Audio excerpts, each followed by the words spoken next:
नमस्कार, India voice देख रहे हैं आप और मैं हूं आपके साथ शिवम दुबे। वक्त तो चला है रिपोर्टर लाइव का, जहां दिन भर की तमाम बड़ी खबरों की जानकारी देते हैं हमारे संवाददाता ग्राउंड जीरो से। मगर आज सबसे पहले हम बात करेंगे अमेठी की, जहां पर अमेठी में कांग्रेस कार्यालय के बाहर खड़ी गाड़ियों में ताबड़तोड़ फायरिंग हुई है। इस खबर पर विस्तार पूर्वक जानकारी दे रहे हैं हमारे संवाददाता संजय यादव।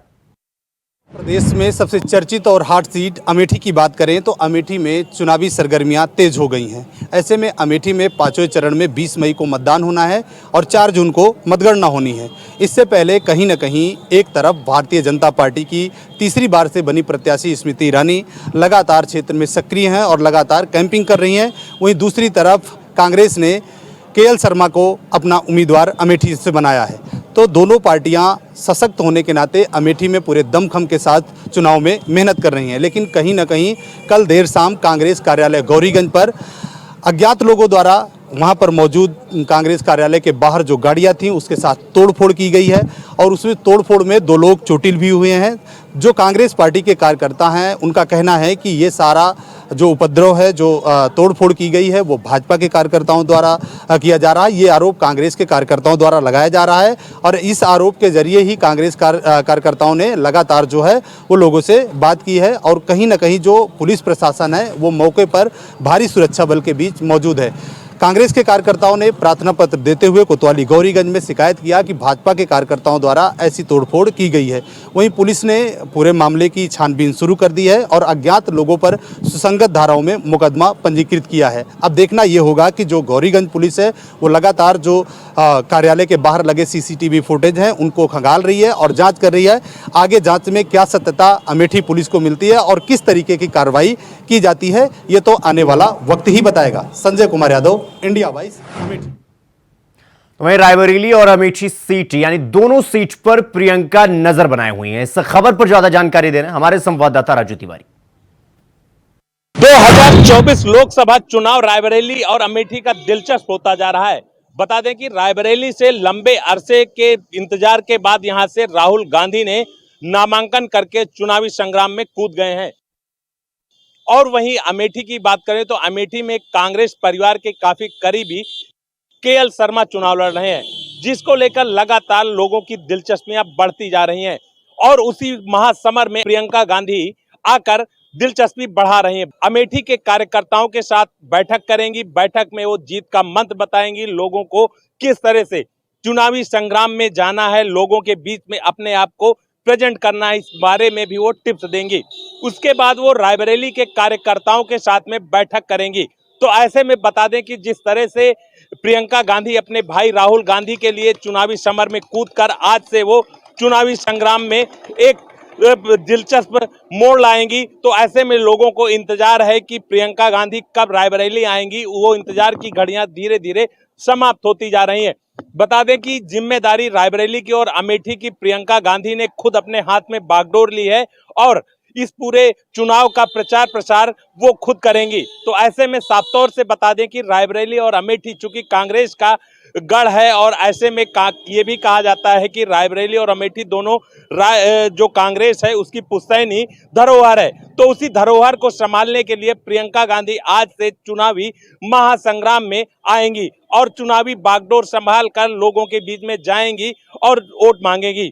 बता दें कि जिस तरह से कयास लगाया जा रहा है कि रायबरेली और अमेठी दोनों को लेकर एक बड़ी रणनीति तय की गई है, जिसको लेकर राहुल गांधी और केएल शर्मा को चुनावी मैदान में लाया गया है। वहीं आपको बता दें कि 40 सदस्यीय टीम भी प्रियंका गांधी से पहले आ गई है। रायबरेली और अमेठी में वो अपना काम कर रही है। तो ऐसे में साफ तौर से अंदाजा लगाया जा सकता है कि किस तरह से रायबरेली और अमेठी के बीच में ये चुनावी महासमर चल रहा है। ऐसे में साफ तौर पर लोगों की दिलचस्पियां और भी बढ़ती जा रही हैं और जिस तरह से राहुल गांधी की मांग रायबरेली में की जा रही थी, तो उसको देखते हुए कांग्रेस की कोर कमेटी के द्वारा राहुल गांधी को रायबरेली से चुनाव लड़ाया जा रहा है। तो ऐसे में अब देखने वाली बात होगी कि यहाँ की जनता किसके सर पर ताज पहनाएगी और कौन यहाँ का सांसद होगा। तो इसको लेकर लगातार ऐसे में कयास भी लगाए जा रहे हैं। Raju Tiwari, India voice. तो वहीं उत्तर प्रदेश की 2 हॉट सीट रायबरेली और अमेठी में कांग्रेस ने अपने पर्यवेक्षक यानी ऑब्जर्वर बना दिए हैं। इस खबर पर ज्यादा जानकारी देना है हमारे संवाददाता संजय यादव। और रायबरेली कांग्रेस की पारंपरिक सीट मानी जाती है, कांग्रेस का गढ़ माना जाता है। ऐसे में अमेठी और रायबरेली में पांचवें चरण में 20 मई को मतदान होना है और 4 जून को मतगणना होनी है। इससे पहले कांग्रेस पार्टी ने अपने पर्यवेक्षकों को लेकर एक बड़ा फैसला लिया है। कहीं ना कहीं छत्तीसगढ़ के पूर्व सीएम भूपेश बघेल को रायबरेली का नया पर्यवेक्षक बनाया गया है। वहीं दूसरी तरफ अमेठी के लिए राजस्थान के पूर्व सीएम अशोक गहलोत को नया पर्यवेक्षक बनाया गया है। ऐसे में कांग्रेस पार्टी ने एक बड़ी जिम्मेदारी दोनों पर्यवेक्षकों के कंधों पर दी है। अब देखना होगा इस जिम्मेदारी को किस तरीके से दोनों पर्यवेक्षक निभाते हैं। Sanjay Kumar Yadav, India voice, Amethi. तो वहीं जौनपुर के बाहुबली नेता धनंजय सिंह की पत्नी श्रीकला रेड्डी का टिकट कट गया है। इस खबर पर ज्यादा जानकारी दे रहे हैं हमारे संवाददाता विवेक कुमार। जौनपुर के राजनीति में एक बड़ा उलटफेर देखने को मिला है। पूर्व सांसद धनंजय सिंह की पत्नी श्रीकला धनंजय सिंह की जो है बहुजन समाज पार्टी ने टिकट काटकर मौजूदा सांसद श्याम सिंह यादव को उम्मीदवार बनाया है।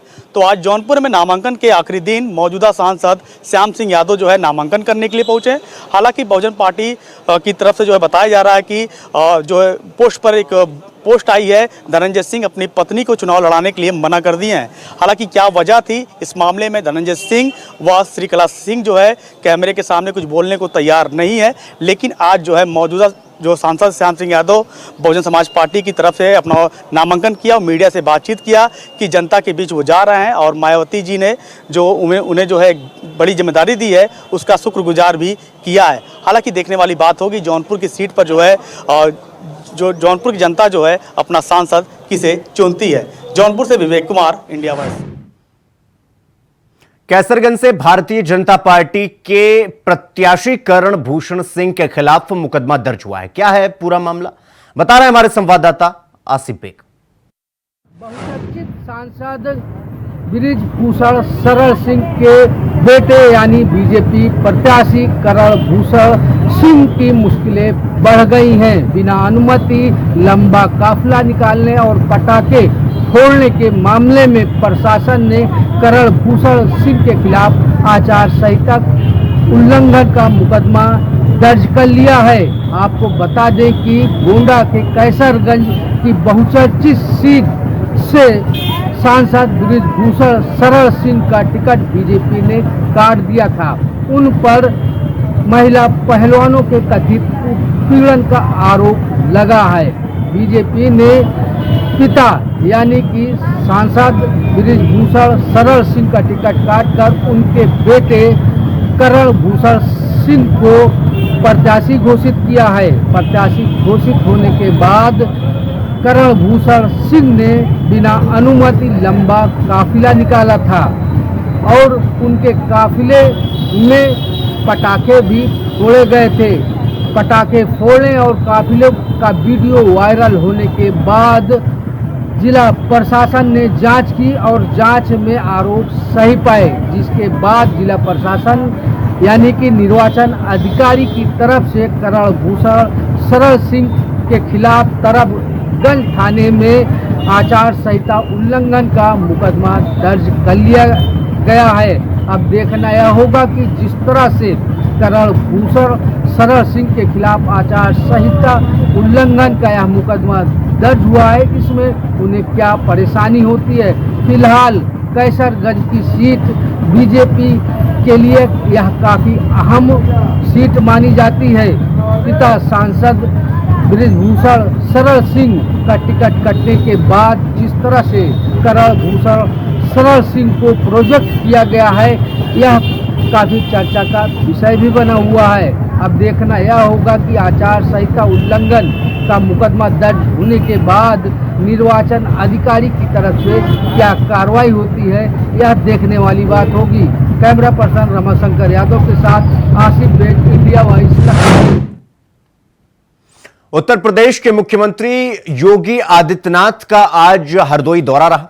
क्या कुछ कहा मुख्यमंत्री योगी आदित्यनाथ ने, बता रहे हमारे संवाददाता आनंद त्रिवेदी। उत्तर प्रदेश के मुखिया योगी आदित्यनाथ आज हरदोई पहुंचे। आपको बता दें हरदोई के शाहाबाद में पहुंचे और उन्होंने जनसभा संबोधित की। उन्होंने मंच से कहा कि एक तरफ राम को मानने वाले हैं, दूसरी तरफ विद्रोही को मानने वाले हैं। अब देखना ये होगा कौन राम को मानने वाला है और कौन विद्रोही को मानने वाला है। लोगों से उन्होंने अपील की है कि वोट जयप्रकाश रावत को 31 लोकसभा से विजय बनाए। वर्तमान में वो सांसद हैं, उन्हें दोबारा से उम्मीदवार बनाया गया है। उन्होंने मंच से स्पीच में बोला है कि मोदी जी का परिवार 140 करोड़ जो लोग जनता है वो मोदी जी का परिवार है। सबका साथ सबका विकास की बात उन्होंने मन से कही है। हालांकि आपको बता दें कि लगातार उत्तर प्रदेश के मुखिया जनसभा कर रहे हैं, अपने प्रत्याशियों के लिए अपील कर रहे हैं और वोट के लिए लगातार वो अपील करते नजर आ रहे हैं। लेकिन आपको बता दें कि दूसरी तरफ उन्होंने ही कांग्रेस पर निशाना साधा हुआ है, बताया कि उनकी मत मारी गई है कांग्रेस की। हालांकि अब देखना यह होगा, इस बार फिर उन्होंने नारा लगाया है अब की बार 400 पार। तो देखना यह होगा कितनी सीटें निकलती हैं भाजपा की। हरदोई से आनंद त्रिवेदी, इंडिया वाइज। तो वहीं झारखंड के पूर्व मुख्यमंत्री हेमंत सोरेन को सुप्रीम कोर्ट से बड़ा झटका लगा है। क्या है पूरा मामला, क्या खबर है, बता रहे हमारे संवाददाता अजीत कुमार। के पूर्व मुख्यमंत्री हेमंत सोरेन ने सुप्रीम कोर्ट का दरवाजा खटखटाया है। आपको बता दें कि इससे पहले पूर्व मुख्यमंत्री हेमंत सोरेन ने अपनी गिरफ्तारी को चुनौती देते हुए हाई कोर्ट का दरवाजा खटखटाया था, जहां पर उन्होंने अपनी गिरफ्तारी को गलत बताया था। बीते 3 मई को झारखंड में हाई कोर्ट की तरफ से याचिका खारिज करने के बाद अब हेमंत सोरेन की तरफ से सुप्रीम कोर्ट का दरवाजा खटखटाया है, जिसमें हाई कोर्ट के फैसले को चुनौती दी गई है। सुप्रीम कोर्ट में इस याचिका को हेमंत सोरेन की तरफ से कपिल सिब्बल ने याचिका दायर की है, जिसमें उन्होंने चुनाव का हवाला देते हुए जल्द से जल्द इस मामले की सुनवाई की बात कही है। दरअसल आपको बता दें कि पूरा मामला झारखंड में जुड़े जमीन घोटाले से मनी लॉन्ड्रिंग के मामले का है, जिसमें पूर्व मुख्यमंत्री हेमंत सोरेन को ईडी ने जनवरी में गिरफ्तार किया था और उस समय के बाद से ही पूर्व मुख्यमंत्री हेमंत सोरेन झारखंड में जेल में है और इसी को लेकर के उन्होंने हाईकोर्ट का दरवाजा खटखटाया था, जहां पर बीते 3 मई को उनकी याचिका खारिज कर दी थी। कोर्ट ने साफ कहा था कि जिस तरीके से उन्हें गिरफ्तार किया गया है, पर्याप्त सबूत के आधार पर ही उन्हें गिरफ्तार किया गया है, इसलिए उन्होंने हाई कोर्ट ने पूर्व मुख्यमंत्री हेमंत सोरेन की याचिका खारिज कर दी थी। हाई कोर्ट के इसी फैसले को चुनौती देते हुए अब हेमंत सोरेन ने सुप्रीम कोर्ट का दरवाजा खटखटाया है। लिहाजा अब देखना ये होगा कि हेमंत सोरेन की इस याचिका पर सुप्रीम कोर्ट क्या उन्हें कोई राहत देता है या फिर बीते जनवरी के बाद से जिस तरीके से वो जेल में बंद हैं, तो उनके लिए यहां से भी झटका लगता है। Ajit Kumar, India voice, Delhi. तो वहीं दिल्ली में के कविता को भी कोर्ट से बड़ा झटका लगा है। इस खबर पर ज्यादा जानकारी दे रहे हैं हमारे संवाददाता। नीतिक घोटाले से जुड़े मनी लॉन्ड्रिंग मामले में भारत राष्ट्र समिति यानी बीआरएस नेता के कविता को राउत सुप्रीम कोर्ट ने जमानत देने से इनकार कर दिया है। फिलहाल बीआरएस सुप्रीमो और तेलंगाना के पूर्व मुख्यमंत्री चंद्रशेखर राव की बेटी कविता 7 मई तक न्यायिक हिरासत में है। राउत सुप्रीम कोर्ट की जज कावेरी बवेजा ने उनकी जमानत वाली याचिका को ठुकरा दिया। कविता को पहले ईडी ने और उसके बाद सीबीआई ने 11 अप्रैल को गिरफ्तार किया था। अब देखना यह होगा कि क्या कविता अब दोबारा अपनी याचिका दायर करेंगी, क्या कोर्ट उनकी याचिका पर फिर से सुनवाई कर सकता है। वीडियो जर्नलिस्ट के साथ मैं कमल किशोर, इंडिया वॉइस। तो वहीं लखनऊ में समाजवादी पार्टी के अध्यक्ष अखिलेश यादव ने उत्तर प्रदेश के लिए नया प्रदेश अध्यक्ष घोषित किया है। इस खबर पर ज्यादा जानकारी दे रहे हैं हमारे संवाददाता आसिफ बेग। चुनाव के बीच सपा प्रमुख अखिलेश यादव ने यूपी के प्रदेश अध्यक्ष बदल दिए हैं। अब यूपी के नए प्रदेश अध्यक्ष श्यामलाल पाल होंगे। सपा ने पीडीए के दांव को ध्यान में रखते हुए श्यामलाल को प्रदेश अध्यक्ष नियुक्त किया है। आपको बता दें कि निवर्तमान प्रदेश अध्यक्ष नरेश उत्तम पटेल को समाजवादी पार्टी ने फतेहपुर से प्रत्याशी घोषित किया है। काम की व्यवस्था और प्रत्याशी घोषित होने के चलते प्रदेश अध्यक्ष का काम बाधित हो रहा था। इसी को ध्यान में रखते हुए सपा प्रमुख अखिलेश यादव ने आज प्रयागराज के रहने वाले श्यामलाल पाल को प्रदेश का नया प्रदेश अध्यक्ष नियुक्त कर दिया है। श्यामलाल पाल शिक्षक भी रह चुके हैं और वह 2007 में अपना दल से चुनाव भी लड़ चुके हैं। कहा जा रहा है कि श्यामलाल पाल पिछड़े वर्ग से आते हैं और जो पीडीए का नारा सपा प्रमुख अखिलेश यादव ने दिया था उसे पूरा करने के लिए और ध्यान में रखते हुए श्यामलाल को प्रदेश अध्यक्ष नियुक्त किया गया है। फिलहाल अब देखना यह होगा कि समाजवादी पार्टी को श्यामलाल पाल कितना फायदा पहुंचाते हैं और कितना नुकसान यह आने वाला समय बताएगा। कैमरा पर्सन रमाशंकर यादव के साथ आसिफ बेग, इंडिया वाइड। तो वहीं उत्तराखंड में वनाग्नि की घटनाओं पर वन विभाग का कोई नियंत्रण फिलहाल देखने को नहीं मिल रहा है। ऐसा खबर पर ज्यादा जानकारी दे रहे हमारे संवाददाता अभय कैंतुरा। वनाग्नि की घटनाएं रुकने का नाम नहीं ले रही है। लगातार वनाग्नि की जो घटनाएं हैं उससे आम भी जनता परेशान होने लगी है। रिहायशी इलाकों तक आग पहुंचने लगी है, जो विभाग है सरकार दोनों के लिए बड़ा चिंता का विषय बनी है। उत्तराखंड में अब तक इस फायर सीजन में 210 से ज्यादा वनाग्नि की घटनाएं रिपोर्ट की जा चुकी है। एक यानी 1144 हेक्टेयर जंगल अब तक इस आग की चपेट में आ चुका है।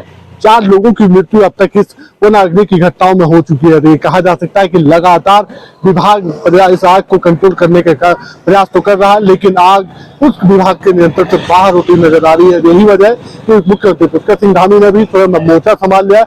अधिकारियों को मौके पर पहुंचने में कहा गया और उस निर्देश के बाद ये कह सकते हैं कि वनाग्नि को लेकर जो फॉरेस्ट के जो अधिकारी है उनकी नींवें टूटी हैं और अब जमीनी स्तर पर जाने लगे हैं, इस आग को नियंत्रित करने का प्रयास कर रहे हैं।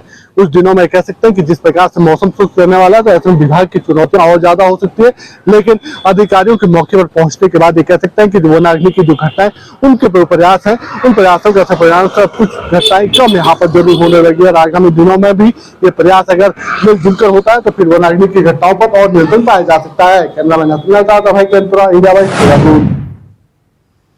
तो उत्तराखंड में वनाग्नि प्रदेश की परेशानी लगातार बनी हुई है। इस खबर पर ज्यादा जानकारी दे रहे हमारे संवाददाता तुषार गुप्ता।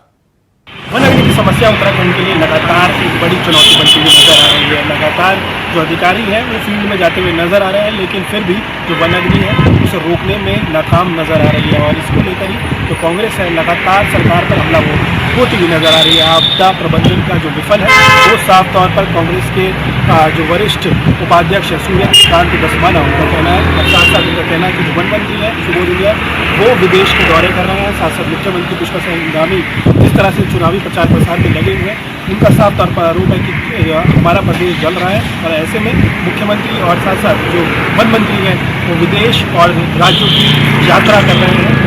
साथ साथ उन्होंने कई ऐसे आपदा प्रबंधन के सचिव पर भी कई सवाल खड़े किए हैं। अब देखना होगा कि क्या जो चारधाम यात्रा 10 मई से शुरू होने वाली है और वनाग्नि की जो समस्या पूरे प्रदेश भर में देखने को मिल रही है, क्या उस समस्या से निजात उत्तराखंड को मिल पाएगा या इसी तरह ही जो उत्तराखंड के जंगल हैं पूरे फायर सीजन जलते रहेंगे। कैमरा जर्नलिस्ट निशांत चौहान के साथ मैं तुषार गुप्ता, इंडिया वाइड।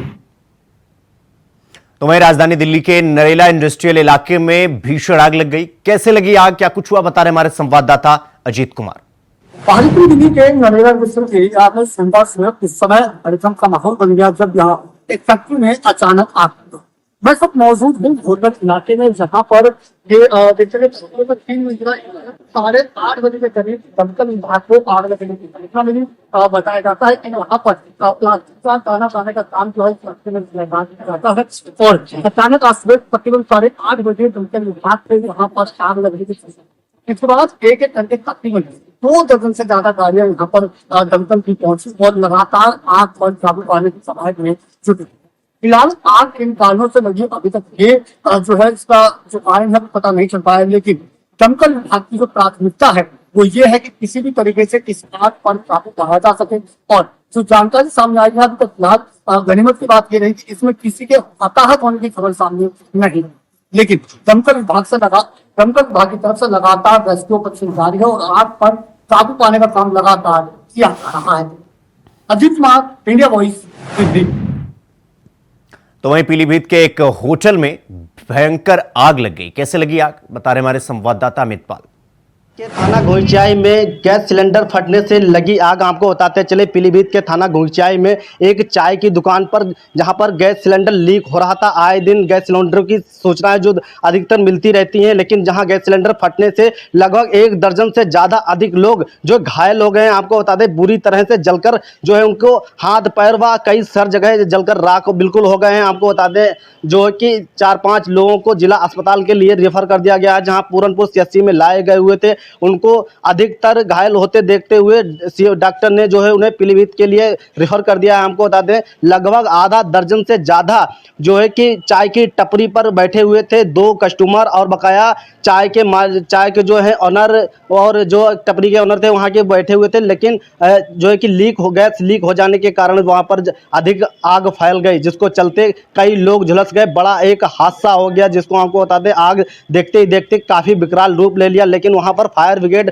मौके पर ना पहुंचने के कारण एक ये बड़ा हादसा हुआ है। हमको बता दें पीलीभीत के लिए रेफर कर दिए गए लगभग 4 से 5 लोगों को अधिकतर जो है जल के बिल्कुल घायल हो चुके हैं, उनको पीलीभीत में रेफर कर दिया गया। हमको बताते चले पीलीभीत के थाना घोंचाई से जो एक चाय के दौरान वहाँ एक बड़ा गैस लीक होने से बड़ा हादसा हुआ है। हमको बता दें पीलीभीत के थाना घोंचाई से देखते रहे इंडिया बॉय समित पाल के साथ, कैमरामैन आशुतोष शुक्ला के साथ।